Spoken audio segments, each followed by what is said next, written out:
নমস্কার শ্রোতা বন্ধুরা, সন্ধ্যায় গল্পের আসর ইউটিউব চ্যানেলে তোমাদের সবাইকে স্বাগত। আজকের গল্প ছন্দনীর কলমে ববিতারা। তাবিজ, নিশ্চয়ই তাবিজ করেছে এই মেয়েটা তোকে, নাহলে একদিন তুই এমন করে পাল্টে যেতে পারতি না। মা প্লিজ দয়া করে উল্টোপাল্টা কথা বলা বন্ধ করো তো। ঠাকুমা, তুমিও কি আমাদের এখানে দাঁড় করিয়েই রাখবে, নাকি ঘরে যাওয়ার ব্যবস্থা করবে? তোরা একটু দাঁড়া, আমি ঠাকুর ঘর থেকে প্রদীপ মিষ্টি নিয়ে আসি। নতুন বউ বরণ ছাড়া ঘরে ঢুকলে গেরস্তের অকল্যাণ নেবে। খবরদার, খবরদার মা, আপনি ভুলেও এই মেয়েকে বরণ করে ঘরে তুলবেন না। মাধবীলতা ঘুম জড়ানো নিচু কণ্ঠে ফিসফিস করে বলল, এই নাটক কতক্ষণ চলবে অনিমেষদা? অনিমেষ ঠোঁট টিপে হাসলো। মাধবীলতাকে চোখের ইশারায় আর একটু সময় অপেক্ষা করতে বলল। ঠাকুমা একটা কাঁসার থালায় প্রদীপ জেলে নিয়ে এলো, সাথে ধান দুব্বা সন্দেশ জলও আছে। অনিতার হাতে কাঁসার থালাটা তুলে দিল ঠাকুমা, বলল, ওগো রে, আমরা দুইজন মিলে একখানি কঠিন শিক্ষা দিমু বৌমা, তার আগে ওগো বরণ কইরা ঘরে আনো।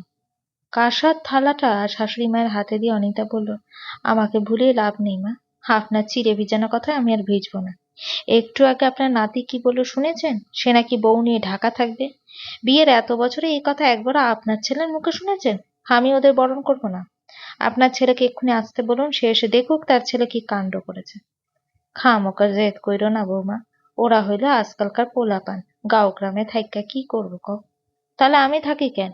আমার তো কোনো দরকারই নাই এখানে থাকার, তারপরও থাকি শুধুমাত্র আপনার জন্য। তুমি তো আর সবসময় এখানে থাকো না বৌমা, প্রতি মাসে ঢাকা যাও, এখানে 20 দিন থাকলে ঢাকা গিয়া 10 দিন থাকো। আমি কি একা যাই? কখনো গেছি আপনাকে ফেলে? রাত দুপুরে তোমার তর্ক লগে করতে ভাল লাগতেছে না বৌমা? ওগরে, বরণ কইরা ঘরে আনার ব্যবস্থা করো। বললাম তো আমি বরণ করব না।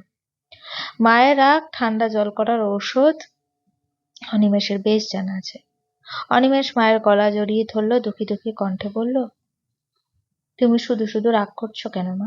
কত রাত হয়েছে তোমার কোনো আইডিয়া আছে? আমি এখনো কিচ্ছু খাইনি, তুমি তো জানো আমি একদম খিদে সহ্য করতে পারি না।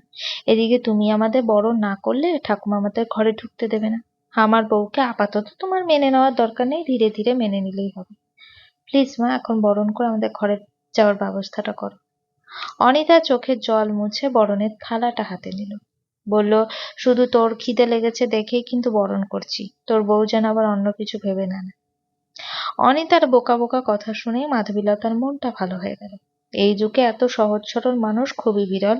কিছু কিছু মা প্রজাতির মানুষ আছে, তাদের গোটা একটা জীবন কেটে যায় সংসার বাচ্চার পেছনে, বাইরের কঠিন দুনিয়ায় এদের অগোচরে থেকে যায়। অনিতা অনিমেষ মাধবীলতাকে বরণ করে, মাথায় হাত রেখে আশীর্বাদ করলো। ঠাকুমা অনিতার হাতে স্বর্ণের একটা চুড়ি দিয়া বলল, নতুন বউয়ের মুখ দেখে স্বর্ণ দিতে হয়, এই চুড়িখানা অনিমেষের বউয়ের হাতে পরায় দাও। অনিতা মাধবীলতার হাতে চুড়ি পরিয়ে দিল। মাধবীলতা অনিতার এক হাত আলতো করে ধরে চমৎকার কণ্ঠে বলল, আপনাকে না আমার খুব পছন্দ হয়েছে আন্টি। ঠাকুমা পাশ থেকে বলল, আন্টি আবার কি কথা, মা কও।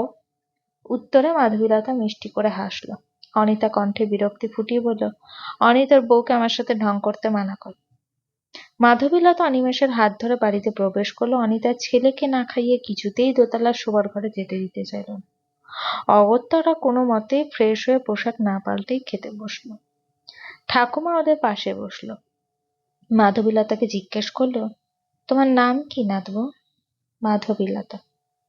অনিতা চমকে উঠে তাকালো মাধবীলতার মুখের দিকে, চোখ ঘুরিয়ে তাকালো অনিমেষের দিকে। মায়ের বিস্ময় ভরা চোখে চোখ পড়তে অনিমেষ মাথা নিচু করে খাওয়ায় মনোযোগ দিল। তরকারি দিতে গিয়ে টের পেল অনিতার হাত অসম্ভব কাঁপছে। অস্ফুট স্বরে বললে, তোমার নাম কি যেন বললে? মাধবীলতা। অনিতা ভালো করে তাকালো মাধবীলতার মুখের দিকে। মেয়েটা দেখতে অসম্ভব সুন্দর, মায়া মায়া চেহারা, নিখুঁত চোখ মুখ। এতক্ষণ এই সৌন্দর্য অনিতার চোখ লাগেনি, হয়তো ভালো করে দেখেইনি। এই মেয়েকে কি সেই মেয়ে? তোদের বিয়ের কথা তোর বাবা কি জানে? অনিমেষ ভাত খেতে খেতে বললে, জানে। কি বললেন উনি? বললো মা আর ঠাকুমার সাথে দেখা করে আগামীকাল ভোরের দিকে যেন তোমাদের নিয়ে ঢাকা চলে যাই। তারপর? তারপর আর কি, বাবার ইচ্ছে আমাদের বিয়েটা বড় করে দেবে, আমরা যেন চুপি চুপি করে বিয়ে করে নিয়েছি, আগেই কাউকে জানাতে বারণ করেছে। আর 1 চামচ ভাত দেবো না? তোর বউ কি রাতে স্নান করবে? আমি তো জানি না। মাধবীলতা বলল, স্নান করবো। তোর বউ রাতে কি পরবে? শাড়ি টাড়ি কিছু আছে কি? না থাকলে বল, আমি নতুন শাড়ি এনে দিচ্ছি। ওর কাছে পরার মতো জামা আছে। অনিমেষ ঘরে এসে মাধবীলতা অবাক বিস্ময়ে বাক্রুদ্ধ হয়ে গেল। এই ঘরটা পুরোপুরি মাধবীলতার পছন্দ মতো সাজানো হয়েছে, কোনো হেরফের নেই, একদম নিখুঁত ভাবে। অনেক আগে গল্পের ছলে একবার সঞ্জয়কে ফোনে একটা ঘরের ছবি দেখিয়ে মাধবীলতা বলেছিল, আমাদের বিয়ের পর আমরাও ঘরটা ঠিক এইভাবে সাজাবো। সঞ্জয় না দেখেই বলেছিল, তোমার ইচ্ছে। অনিমেষও ওদের পাশে বসেছিল। ছবিটা অনিমেষকে দেখিয়েছিল মাধবীলতা, বলেছিল, ঘরটা সাজানো খুব সুন্দর হয়েছে, তাই না অনিমেষদা? হ্যাঁ, ভারী সুন্দর হয়েছে। কি আশ্চর্য, সেদিনের সেই কথাটা না অনিমেষ মনে রেখেছে। শুধু মনেই রাখেনি, অবিকল সেইভাবে পুরো ঘর সাজানো হয়েছে। অনিমেষের ঘরটা অনেক বড়। ঘরের দেওয়ালে সাদা রং করা, জানলায় সুন্দর পর্দা ঝুলছে। ঘরের মাঝখানে বড় একটা খাট, পাশেই একটা ওয়ার্ড্রব, ড্রেসিং টেবিল, বড় আলমারি, একটা একপাশে দুটো সিঙ্গেল সোফা পাতা, সোফার সামনে একটা সেন্টার টেবিল। সেন্টার টেবিলের ওপর একটা ফুলের টব, একপাশে সুন্দর একটা দোলনাও আছে। সবচেয়ে আকর্ষণীয় ব্যাপার হলো সারা ঘরে ছোট ছোট অনেকগুলো মাটির কারুকার্য করা টবে বিভিন্ন প্রজাতির ফুল গাছ। ছোট ছোট গাছগুলোতে সুন্দর সুন্দর ফুল ফুটে আছে। মানি প্ল্যান্ট গাছও আছে। আরো অবাক করা বিষয় হলো একপাশে সুন্দর একটা বুকশেলফ আছে। পুরো বুকশেলফ জুড়ে গল্প উপন্যাসের বই থরে থরে সাজানো। প্রচুর শৌখিন না হলে এত সুন্দর করে ঘর সাজানো যায় না। মাধবীলতার চোখে জল এসে গেল। শেষবার কবে এতটা চমকপ্রদ হয়েছিল সঠিক মনে পড়ছে না। অনিমেষ বলল, এই দিকটায় বাথরুম, স্নান করলে স্নান করে আসো। মাধবীলতা অনিমেষের আড়ালে চোখের জলটুকু খুব সাবধানে মুছে নিল। বলল, আপনি স্নান করবেন না? আমার আবার ঠান্ডার ধাত আছে, এখন স্নান করলে না নিশ্চিত ঠান্ডা লেগে যাবে। মাধবীলতা ব্যাগ থেকে জামা কাপড় বের করলো, বাথরুমে যেতে যেতে বলল, ঘরটা সাজানো খুব সুন্দর হয়েছে।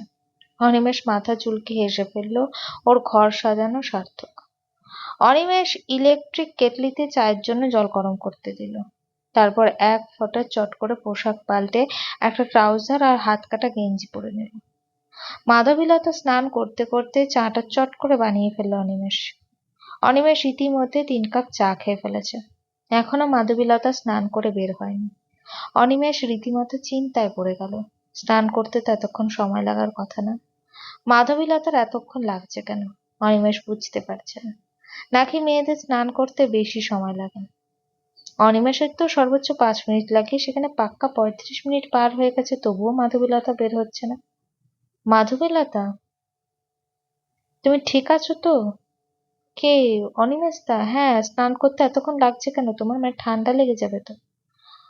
মাধবীলতা কণ্ঠে বিরক্তি ফুটিয়ে বলল, দেখুন না, মাথায় কিসব একগাদা ক্লিপ আর হেয়ার স্প্রে দিই, যেগুলো তো খুলতে খুলতেই সময় চলে যাচ্ছে। শাড়িতে 100টা সেফটি পিন। মুখের মেকআপের কথা আর কি বলবো, আপনি বরং ঘুমিয়ে পড়ুন, আমার আরো দেরি হবে। অনিমেষ স্বস্তির নিঃশ্বাস ফেলে বলল, আচ্ছা, আমার হেল্প লাগবে? দরজার অনিতা কড়া নাড়ছে। অনিমেষ দরজা খুলে দিল। মাকে দেখে অনিমেষের মুখে হাসি ফুটে উঠল। বলল, ঘরে আসো মা। অনিতা ঘরে এসে বলল, তোর বউ কোথায়? স্নান করছে। অনিমেষ এর এক হাত ধরলো। অনিমেষ বেশ অবাক হলো, তবে প্রকাশ করলো, আমার চোখের দিকে তাকাওনি। অনিমেষ মায়ের চোখের দিকে তাকিয়ে কখনো মিথ্যা কথা বলতে পারে না। সেও আজও পারবে না। মা কি প্রশ্ন করবে বুঝতে পেরে অনিমেষ চোখ দুটো অন্যদিকে সরিয়ে নিল। কি হলো? বলো, কি বলবে? আমার চোখের দিকে তাকা, তারপর বলছি। অনিমেষ দীর্ঘশ্বাস ফেলে মায়ের চোখের দিকে তাকালো এবং মুখে হাসি ফুটিয়ে বলল, চা খাবে মা? দারুণ চা বানিয়েছে। এই মেয়েটা কি সেই মেয়ে?